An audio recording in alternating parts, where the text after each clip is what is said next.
আগামী জুলাই মাস থেকে বাংলাদেশের চতুর্থ আন্তর্জাতিক গেটওয়ে হিসেবে যাত্রা শুরু করতে যাচ্ছে কক্সবাজার বিমানবন্দর। বিমানবন্দরের ইমিগ্রেশন ও কাস্টমস সুবিধা সহ প্রয়োজনীয় প্রস্তুতি সম্পূর্ণ প্রায় শেষ পর্যায়ে রয়েছে।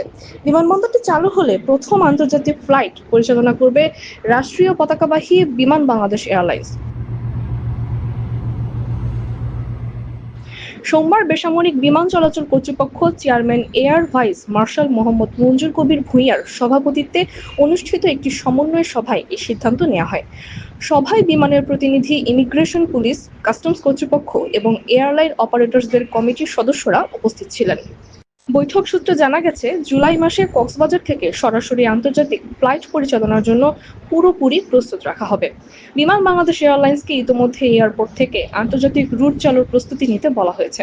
তবে কক্সবাজার থেকে বিমানের প্রথম আন্তর্জাতিক গন্তব্য কোথায় হবে তা এখনো নিশ্চিত হয়নি।